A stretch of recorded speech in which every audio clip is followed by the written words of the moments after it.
के साथ कि आप उसको गौर से सुनेंगे और सुनने से ज्यादा अमल करने की कोशिश करेंगे। कुरान करीम जो आयत मैंने आपके सामने तिलावत की है, इस आयत के अंदर अल्लाह तबारक व तआला ने सारी दुनिया के मोमिनों को और सारी दुनिया के मुसलमानों को, जिन्होंने इस बात का इकरार किया है कि अल्लाह के अलावा कोई माबूद नहीं और मोहम्मद सल्लल्लाहु अलैहि वसल्लम अल्लाह के रसूल हैं, जिन्होंने कलमा पढ़ा है, उन तमाम लोगों को भाई बताया है। इन्नमल मुमिनूना इख्वा, सारे मोमिन भाई, ईमानी रिश्ते से सारे मोमिन भाई हैं, और इंसानी रिश्ते से हिंदू हो, मुस्लिम हो, सिख हो, ईसाई हो, जैनी हो, बुद्धिस्ट हो, कोई भी मजहब का मानने वाला हो, इंसानी रिश्ते से वो भी भाई है। ईमानी रिश्ते से सारे मुसलमानों को भाई बताया है, उसकी दलील यही है, इन्नमल मुमिनूना इख्वा, सारे मोमिन भाई। लेकिन इसका ये मतलब नहीं कि जो मुसलमान नहीं है वो हमारे दुश्मन है। अल्लाह ताला ने उनको भी अभी भाई कहा है, और उसकी दलील या अय्युहन्नास इन्ना खलक़नाकुम मिन ज़करिन व उन्सा वजअलनाकुम शुऊबन व क़बाइला लितआरफ़ू, उसकी दलील या अय्युहन्नास, ऐ सारी दुनिया के लोगों,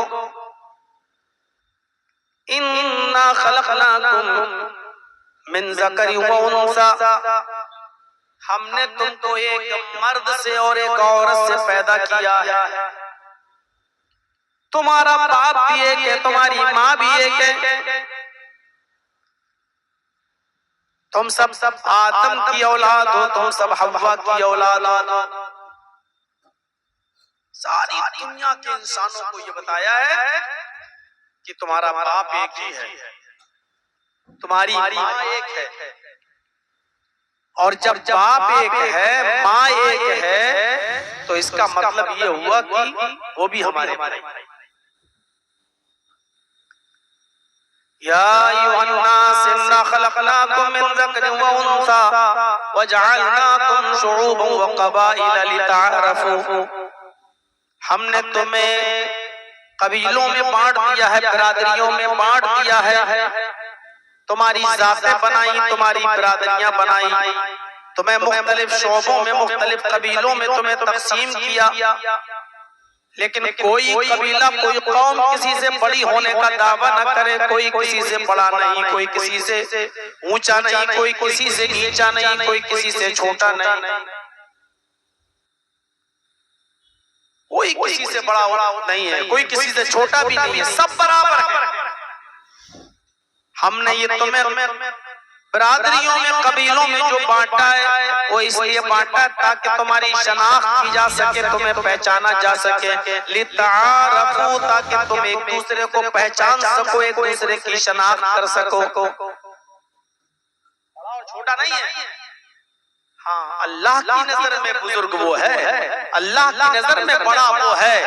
इन्ना अक्रमकुम इंदल्लाहि अत्क़ाकुम, जो अल्लाह रब्बुल आलमीन से सबसे ज्यादा डरने वाला है।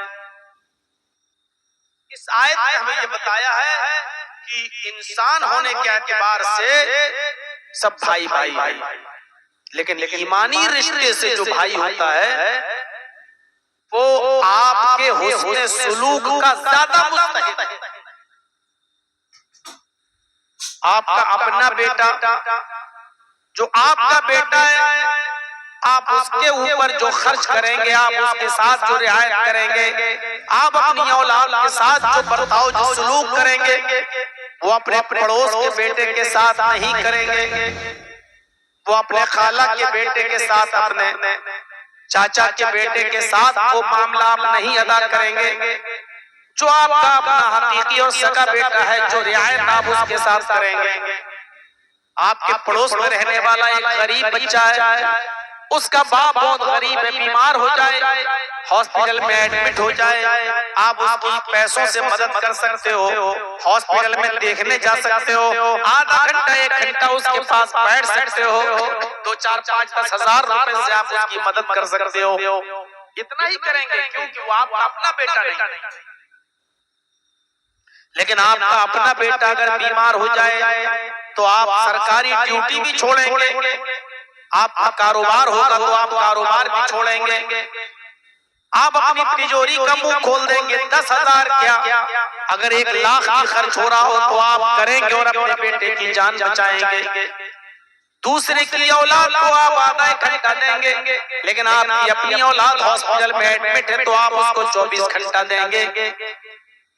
तिजोरी का मुंह खोल देंगे क्योंकि आपका अपना बेटा है। सारी दुनिया के इंसान इसी तरीके से भाई हैं, लेकिन मुसलमानों को यहाँ कहा गया ईमानी रिश्ते से ये मुसलमान तुम्हारे भाई हैं, तो इसका मतलब ये है कि इनके साथ जो रियायत की जाएगी वो औरों के साथ नहीं, लेकिन औरों पर जुल्म नहीं किया जाएगा। और ईमानी रिश्ते से भाई का मकाम बहुत ऊंचा होता है, बहुत बड़ा होता है। इसीलिए अल्लाह रब्बुल आलमीन ने आगे ये फरमाया कि अगर इन मुसलमानों में जो सब भाई भाई हैं, अगर आपस में 2 लोग लड़ाई झगड़ा कर लें, तनाज़ा हो जाए, इख्तिलाफ हो जाए, दुश्मनी हो जाए, तो पूरी कौम की जिम्मेदारी है, पूरे समाज की जिम्मेदारी है, पूरे गांव की जिम्मेदारी है, पूरे इलाके की जिम्मेदारी है। फ़अस्लिहू बैन अख़वैकुम, कि उन दोनों भाइयों के दरमियान सुलह करा दें, उनको मिला दें, उनको आपस में जोड़ दें, नाराज न रहने दें। हमारा अगर गांव के किसी आदमी से, अपने मोहल्ले में किसी आदमी से नाराजगी हो जाए तो पूरे मोहल्ले की जिम्मेदारी हमारी, अपने गांव में किसी से दुश्मनी हो जाए, लड़ाई हो जाए तो पूरे गांव की जिम्मेदारी ये बनती है कि इस दुश्मनी को ज्यादा दिन तक कायम न रहने दें, बल्कि समाज के लोगों को चाहिए, कितनी जबरदस्त तालीम दी जा रही है, फ़अस्लिहू बैन अख़वैकुम, उन दोनों के दरमियान सुलह करा दो। इन्नमल मुमिनून इख़वा फ़अस्लिहू बैन अख़वैकुम, सब मुसलमान भाई हैं, अगर इनमें कुछ लड़ाई झगड़ा तनाज़ा इख्तिलाफ किसी भी मामले में हो जाए तो आए गांव वालों, आए समाज वालों, आए सोसाइटी वालों, तुम सब मिलकर उन दोनों भाइयों के दरमियान सुलह करा दो, उनके दरमियान भाईचारगी पैदा करा दो। इसीलिए नबी अकरम सल्लल्लाहु अलैहि वसल्लम ने यहाँ तक फरमाया कि नमाज बहुत बड़ी इबादत है, रोजा बहुत बड़ी इबादत है, लेकिन अगर कोई मुसलमान अपने किसी मुसलमान भाई से 3 दिन से ज्यादा जुदा रहता है, 3 दिन से ज्यादा गुस्सा रहता है, 3 दिन से ज्यादा नाराज रहता है, तो अल्लाह के नबी फरमाते हैं कि अल्लाह के नबी ने कहा कि अल्लाह रब्बुल आलमीन उस आदमी की न नमाज कबूल करता है, न रोजा कबूल करता है, न हज, न ज़कात, कोई इबादत उसकी कबूल नहीं की जाती है अगर वो अपने भाई को 3 दिन से ज्यादा छोड़ देता है। तो नमाज कितनी बड़ी इबादत, किसी भी हाल में माफ नहीं। अल्लाह को कितना प्यार है इस नमाज से। खुशी हो तब भी पढ़ो, गम है तब भी पढ़ो, बीमार हो तब भी पढ़ो, तंदुरुस्ती में हो तब भी पढ़ो, खड़े होकर पढ़ने की ताकत न हो तो बैठ के पढ़ो, बैठ के पढ़ने की ताकत नहीं है तो लेट के पढ़ो, पहलू के बल लेट कर पढ़ो, होंठ से इशारा करके पढ़ो, आंख से इशारा करके पढ़ो। 6 बजे लड़कियों के बाद एक लड़का पैदा हुआ, खुशी हुई, अभी एक लड़का अल्लाह ने दिया, बहुत खुश हो। इसी वक्त अजान की आवाज आ रही है, इस वक्त भी तुम्हें नमाज पढ़ने जाना है। बहुत बड़ी खुशी मिली है और अजान हो चुकी। इस खुशी के मौके पर भी नमाज पढ़ो। तुम्हारा जवान बेटा मर गया है, इंतकाल कर गया है, तुम्हें बहुत दुख हुआ है, लेकिन अजान हो रही है तो इस दुख के मौके पर भी नमाज पढ़ो। यानी अल्लाह को नमाज से कितना प्यार है, किसी भी कीमत पर वो माफ नहीं है, हर हाल में पढ़ना है। लेकिन ये नमाज भी अल्लाह के नबी फरमाते कबूल नहीं होगी अगर तुम्हारा भाई तुमसे नाराज है, कोई मुसलमान तुमसे नाराज है, 3 दिन से ज्यादा अगर तुम उसको नाराज हो, नाराजगी है तो नमाज कबूल नहीं होगी, रोजा कबूल नहीं होगा, हज कबूल नहीं होगा, ज़कात कबूल नहीं होगी। इससे आप अंदाजा लगा रहे हैं। फासले हो बैनकुम, अपने भाइयों के दरमियान सुलह करा दिया करो, मत उनको दूर रहने दो। झूठ कितना बड़ा गुनाह है। अल्लाह के नबी फरमाते हैं जब कोई बंदा झूठ बोलता है तो उसके मुंह से निकलने वाले झूठ की बदबू से फरिश्ता 1 मील दूर भाग जाता है। आप अंदाजा लगा सकते हैं झूठ कितनी खराब चीज है। जब आदमी झूठ बोलता है तो उसके करीब रहने वाला फरिश्ता उस झूठ की बदबू से 1 मील दूर भाग जाता है। लेकिन अल्लाह के नबी फरमाते हैं कि अगर 2 भाइयों को, 2 मुसलमानों को अगर आपस में मिलाना हो और आप बातचीत से वो मामला हल नहीं हो रहा हो, वो मिल नहीं रहे हो और आपको मालूम हो कि झूठ बोल देने से ये दोनों एक हो जाएंगे, झूठ बोलकर इन दोनों को मिलाया जा सकता है, इन दोनों का इख्तिलाफ दूर किया जा सकता है, तो अल्लाह के नबी ने फरमाया लैसल कल्लाजी युस्लिहु बैनन नास, जो लोगों के दरमियान सुलह करा रहा है, उस सुलह कराने में अगर वो झूठ बोलना पड़े और ज्यादा झूठ भी बोलना पड़े तो ऐसा झूठ बोलने वाले को अल्लाह के यहाँ कज़्ज़ाब नहीं लिखा जाता, उसको झूठा नहीं लिखा जाता, यानी झूठ बोलने पर उसको गुनाह नहीं मिलता। भाईचारा कितनी बड़ी नियामत है, कितनी बड़ी नियामत।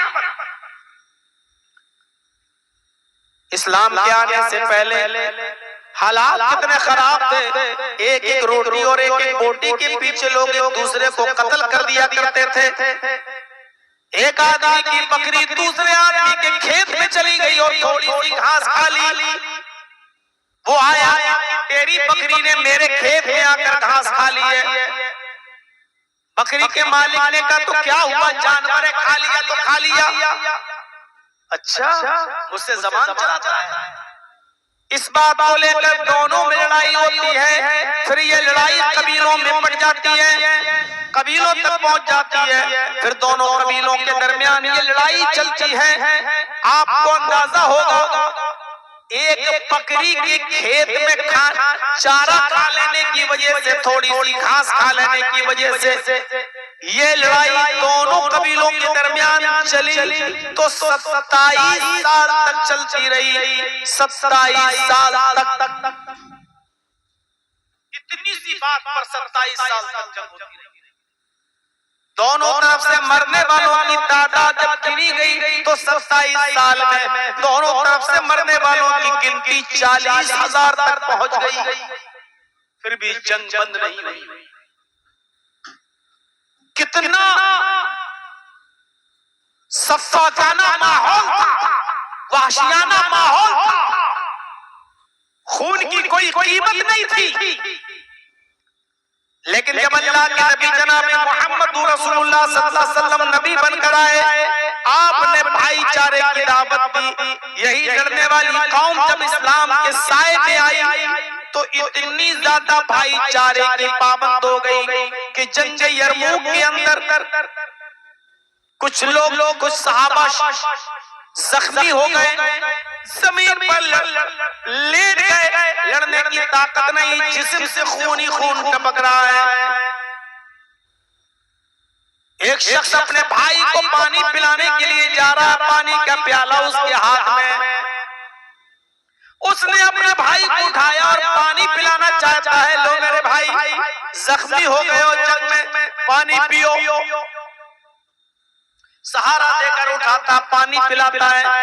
अभी पानी का प्याला होंठ तक जाता है, पानी पीता नहीं है आदमी। दूसरा जख्मी सहाबी चीख रहे हैं, चिल्लाते हैं, अगर थोड़ा सा पानी बाकी रह जाए तो मुझे भी दे देना, मैं भी प्यासा हूँ, मैं भी प्यासा हूँ, थोड़ा सा पानी बच जाए तो मुझे भी दे देना। इस आदमी ने जो खुद पानी का प्यासा था, पानी पीना छोड़ दिया, नहीं पिया। पानी का प्याला अपने भाई को दे दिया और कहा कि मेरा भाई मुझसे भी ज्यादा प्यासा है, जाओ पहले उसको पानी पिला दो। ये आदमी दूसरे के पास जाता है, उसको पानी का प्याला देता है कि पानी पियो।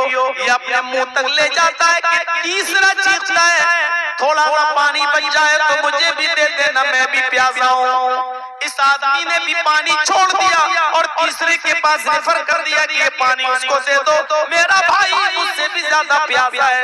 ये आदमी तीसरे के पास गया, उसके पास पहुंचने से पहले तीसरे का इंतकाल हो गया। लौट कर दूसरे के पास आया तो क्या देखा कि दूसरा भी इंतकाल कर गया। फिर वही पानी का भरा हुआ बर्तन लेकर अपने भाई के पास आया, जहां से पिलाना शुरू किया था, पहले के पास आया तो क्या देखता है कि मेरा ये भाई भी अपनी जान जहां आखिरी के सुपुर्द कर चुका है, इसका भी इंतकाल हो गया। जो कौम एक बकरी के थोड़ा सा घास खा लेने की वजह से 27 साल तक लड़ती हो और 40-40 हजार आदमी मार डाले जाते हो, फिर भी जंग बंद न होती हो, ऐसी खूनखार कौम को अल्लाह के नबी ने अपनी तालीम से, मोहब्बत से और अखलाक से ऐसा बना दिया कि जो एक दूसरे की जान लेते थे वो एक दूसरे के लिए अपनी जान देने लगे। नहीं, मुझसे ज्यादा वो प्यासा, पहले उसको पानी पिलाओ। उसके पास नहीं, वो हमसे ज्यादा प्यासा, उसको पानी पिलाओ।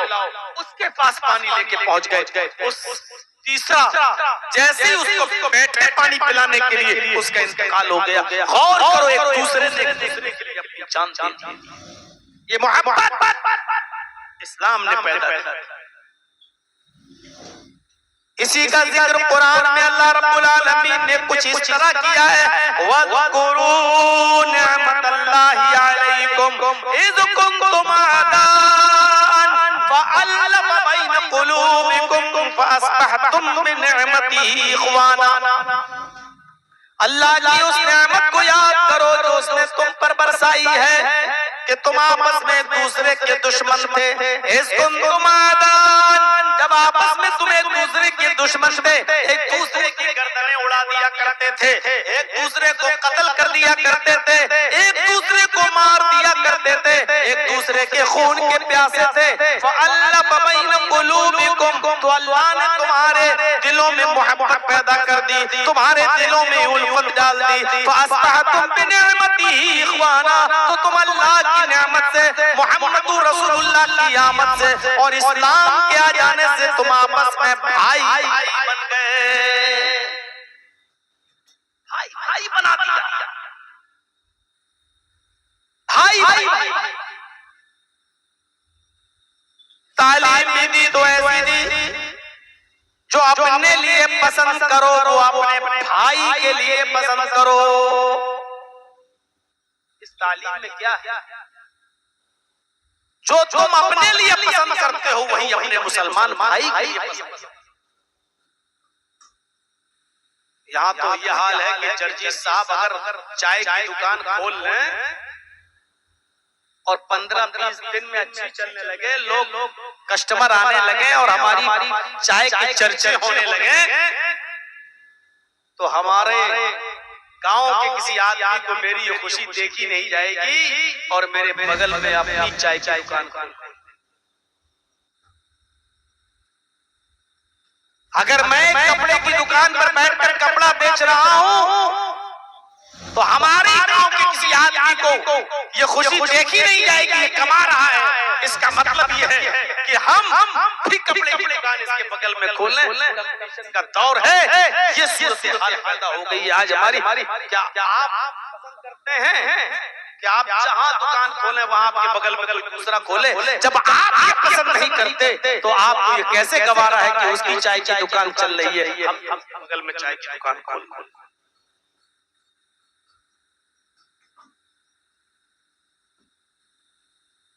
हाफिज अहमद इब्न हजर ने अल इसाबा के अंदर एक वाक़या नकल किया है दो सहाबी कि दोनों सहाबियों की दुकान थी और दोनों की कपड़े की दुकान थी और दोनों का कंपटीशन नहीं था। उस मार्केट में कपड़ा ही कपड़ा बिकता था, इसलिए वो कपड़े का ही मार्केट था। दो सहाबियों की दुकान उसमें पास पास थी। एक कस्टमर आया, एक सहाबी की दुकान के अंदर दाखिल हुआ, उसने कपड़ा खरीदा और चल दिया। थोड़ी देर के बाद एक दूसरा कस्टमर आया उसी दुकान पर और उसने भी कपड़ा खरीदा और चल दिया। अब तीसरा कस्टमर भी उसी दुकान पर आया और कपड़ा पूछने लगा। अब ये सहाबी जो कपड़ा बेच रहे हैं, अब ये क्या सोच रहे हैं? क्या ये सोच है आज हमारे अंदर? ये क्या सोच रहे हैं कि मैं तो दो लोगों को कपड़ा बेच चुका हूं, अभी बेचा, इससे पहले भी एक आदमी आया वो भी ले गया, मैंने तो दो लोगों को कपड़ा बेच दिया, मेरी इनकम तो इतनी हो गई, मुझे तो इतनी प्रॉफिट मिल गई कि आज शाम का चूल्हा मेरे घर चल जाएगा, बीवी बच्चे खाना खा लेंगे। लेकिन मेरे पड़ोस में जो साहबी हैं, उनकी जो कपड़े की दुकान है, उनका अभी तक कोई कपड़ा नहीं बिका, उनकी भी बीवी है, उनके भी बच्चे हैं, उसके घर में चूल्हा कैसे जलेगा? तो इस सहाबी ने कहा कि जो कपड़ा तुम खरीदना चाहते हो वो कपड़ा मेरे पास खत्म हो गया है, लेकिन मेरे पड़ोस में फला के पास वो कपड़ा मौजूद है, जाओ वो कपड़ा तुम उससे खरीद लो। ये उठा और उस दुकान पे चला गया और वहां से कपड़ा खरीद कर अपने घर चला गया। ये सोच कि मैं तो दो आदमियों को कपड़ा बेच चुका हूं, आज शाम का चूल्हा मेरे घर तो जल जाएगा, लेकिन मेरे भाई की दुकान है, उसने कोई कपड़ा नहीं बेचा है, उसके घर चूल्हा कैसे जलेगा? उसके भी तो बच्चे हैं, उसकी भी तो बीवी है, उसके घर में भी चूल्हा जलना चाहिए। उस आदमी ने अपना कस्टमर उसकी तरफ रेफर कर दिया कि जाओ। आज ये तसव्वुर किया जा सकता है? 27 सालें तो हमें हो गई तकरीबन तकरीर करते करते 1999 से 2026 तक। 27 साल की तकरीरों के बावजूद अभी तक हम एक दूसरे को, मुसलमान को एक दूसरे का भाई नहीं बना सकते, अभी नफरतें दूर नहीं कर सकते, अभी एक दूसरे के दिलों से हसद और कीना और बुग़्ज़ और इनाद और दुश्मनी नहीं निकाल सके, कंपटीशन का माहौल खत्म नहीं कर सके। है ये करोगे आप? 10 आदमियों ने किसी के यहाँ चाय पी ली, क्या वो चाय वाला कह सकता है साहब वो भी अच्छी चाय बनाता है, अब जाओ, अब आप उसकी दुकान पे चाय पी लो, हमारे यहाँ दूध खत्म हो गया है? क्या कोई आज के इस दौर में भी क्या आप ये कह सकते हो कि साहब जो कपड़ा आप खरीदने आए हो खत्म, मेरे पड़ोसी से ले लो, उसके यहाँ पर भी अच्छा कपड़ा मिलता है? यहाँ तो ये हाल है कि अगर करीब करीब होटल है तो दूर से ही चिल्लाने लगते हैं कस्टमर को देखकर, इधर आओ, इधर आओ, इधर आओ, इधर आओ। और कभी कभी तो दौड़ के पकड़ कर उसको हाथ पकड़ कर लाने की कोशिश की जाती है, आप यहाँ आइए, वहाँ यहाँ आइए। ये सूरत हाल पैदा हो चुकी है। जो अपने लिए पसंद करो वो अपने भाई के लिए पसंद करो। ताबई गुजरे हैं, नाम है उनका सईद इब्न जुबैर। हज्जाज इब्न यूसुफ के खिलाफ अलम बहुत बुलंद किए रहे, बात बोलते रहे और हज्जाज इब्न यूसुफ ने उनके कत्ल का हुक्म सादिर फरमा दिया और ऐलान कर दिया, सईद इब्न जुबैर जहां भी मिले उनको पकड़कर मेरे सामने जिंदा लाया जाए, इसलिए कि मैं उनको अपनी आंखों के सामने कत्ल होता हुआ देखना चाहता हूं। हज्जाज इब्न यूसुफ ने सईद इब्न जुबैर के लिए अपनी पूरी पुलिस अपने पूरे मुल्क के अंदर लगा दी कि सईद इब्न जुबैर को पकड़ कर लाया जाए।